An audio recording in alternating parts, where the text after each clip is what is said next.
السلام علیکم۔ بسم اللہ الرحمن الرحیم۔ اسلام کے تمام موضوع بہت اہم ہیں۔ دجال کے اوپر جو موضوع ڈسکس ہو رہا ہے اس کے بارے میں آپ سے شیئر کرنے لگی ہوں۔ امید ہے اس سے آپ کو ضرور فائدہ ہوگا۔ اس سے پہلے آپ سے گزارش ہے کہ میرے چینل کو سبسکرائب کر دیں اور بیل آئیکن کو پریس کر دیں تاکہ آنے والی تمام ویڈیو آپ تک پہنچ سکیں۔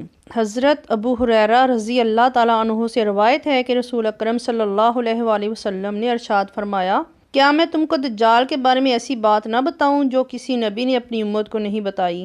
یاد رکھو وہ کانا ہوگا، اس کی آنکھ میں انگور کی طرح پھوڑا ہوگا، اس کے ساتھ ایک چیز جنت کی طرح ہوگی اور ایک دوزخ کی طرح، پس جس کو وہ جنت کہے گا حقیقت میں وہ دوزخ ہوگی۔ اور میں تم کو دجال کے فتنے سے ایسے ڈراتا ہوں جیسے نوح علیہ السلام نے اپنی قوم کو ڈرایا تھا۔ حضرت انس رضی اللہ تعالیٰ عنہ سے روایت ہے، رسول اکرم صلی اللہ علیہ وآلہ وسلم نے فرمایا، دجال مدینہ کی طرف آئے گا تو فرشتوں کو مدینہ کی حفاظت کرتا ہوا پائے گا۔ مدینے میں نہ تو طاعون داخل ہوگا اور نہ ہی دجال انشاءاللہ۔ یہ ترمذی کی حدیث شریف ہے۔ اس حدیث سے معلوم ہوا کہ دجال جب مدینہ کی طرف آئے گا تو مدینہ منورہ کے پہرے دار فرشتے اسے مدینہ میں داخل نہیں ہونے دیں گے۔ دوسری حدیث میں آتا ہے کہ فرشتے اس کا رخ شام کی طرف پھیر دیں گے۔ یہ بات دجال کو جھوٹا ثابت کرنے اور اس کے طاقت و قدرت والے دعوے کی کمزوری پر روشن اور واضح دلیل ہوگی کہ وہ اپنی زبردست طاقت کے باوجود بھی مدینہ میں داخل ہونے سے عاجز ہوگا۔ ایک اور جگہ روایت ہے، حضرت مجمع بن جاریہ انصاری رضی اللہ تعالیٰ عنہ سے کہتے ہیں کہ میں نے رسول اکرم صلی اللہ علیہ وآلہ وسلم کو یہ فرماتے ہوئے سنا کہ ابن مریم حضرت عیسیٰ علیہ السلام مقام لد کے دروازے پر دجال کو قتل کریں گے۔ دجالی فتنے کا میں مختصر سا تعارف بیان کرنے لگی ہوں۔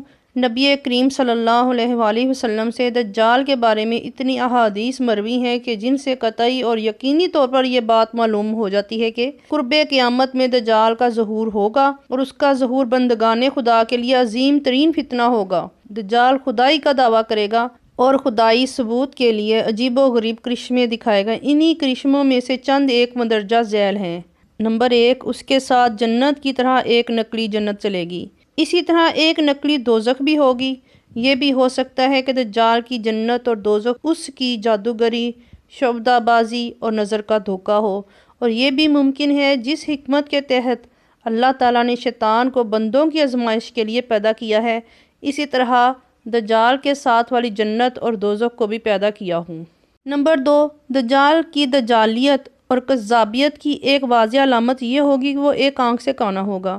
دجال خدائی کا دعویٰ کرے گا اور اس کے ہاتھ پر بڑے بڑے غیر معمولی، عقل کو حیران کر دینے والے خارق عادت یعنی کہ ایسے واقعات جو عادتاً ممکن نہیں ہیں امور ظاہر ہوں گے، جو بظاہر کسی بشر بلکہ کسی بھی مخلوق کی قدرت و طاقت سے باہر ہوں گے۔ یہ خوارق عادت امور اگر انبیاء علیہ السلام کے ہاتھ پر ظاہر ہوں تو ان کو معجزہ کہتے ہیں، جیسے حضور اکرم صلی اللہ علیہ وآلہ وسلم کا معجزہ شق القمر اور دوسرے معجزات جو حدیثوں میں مروی ہیں۔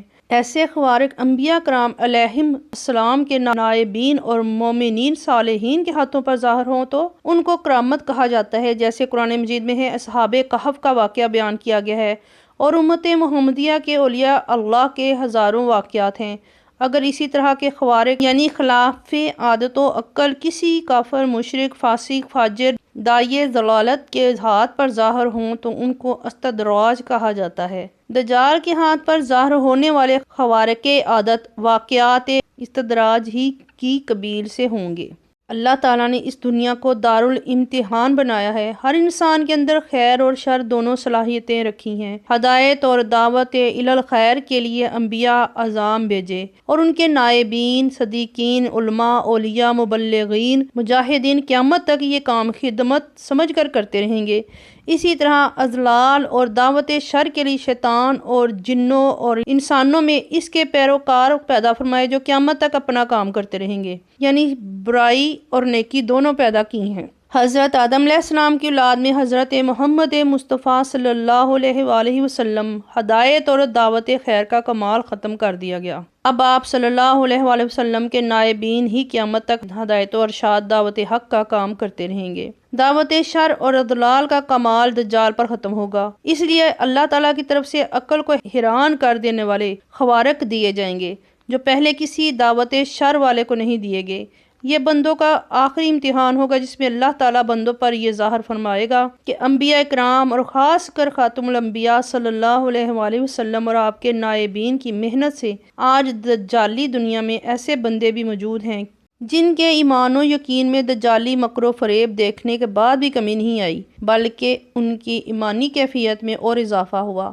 دوسری طرف اللہ تعالیٰ سے ناآشنا ایسے بھی ہوں گے جو ایمان سے محروم ہوں گے یا بہت ہی ضعیف الایمان یعنی کمزور ایمان کے ہوں گے، جو دجالی کرشمہ سازی سے متاثر ہو کر اس کی خدائی دعوے کو مان لیں گے اور حقیقی پروردگار کو بھول جائیں گے۔ نمبر 4، دجال بادلوں کو حکم دے گا کہ بارش برسائیں، اس کے حکم پر اسی وقت بارش ہوگی، اور زمین کو حکم دے گا کہ کھیتی اگے، اس کے حکم کے مطابق اسی وقت کھیتی اگے گی۔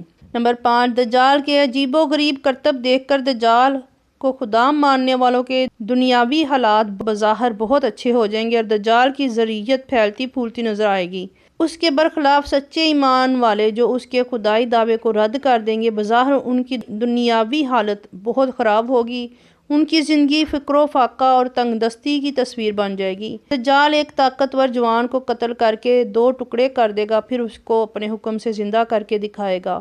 لوگ اس مقتول کی طرف دیکھیں گے کہ وہ پہلے کی طرح تندرست اور جوان ہو گیا ہے۔ دجال زمین کے اس علاقے سے نکلے گا جو مشرق میں واقع ہے، جسے خراسان کہا جاتا ہے۔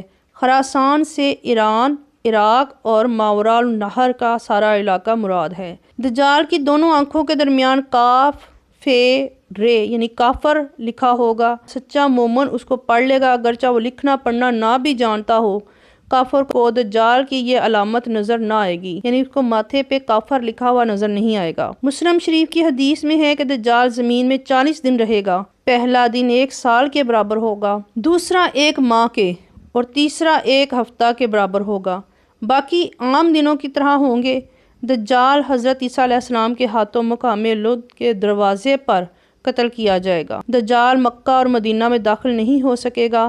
دجال کے فتنے سے ہمیں بچنے کے لیے اللہ تعالیٰ کی پناہ بھی مانگتے رہنا چاہیے۔ اسی طرح کہا جاتا ہے کہ سورہ کہف کی پہلی 10 آیات جن کی تلاوت کی جائے وہ انسان فتنہ دجال سے محفوظ رہے گا انشاءاللہ۔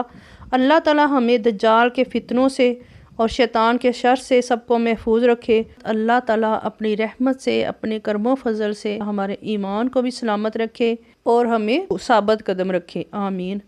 میری ویڈیو کو لائک، شیئر اور کمنٹ ضرور کیجیے گا۔ آپ کا بہت شکریہ۔ اللہ حافظ۔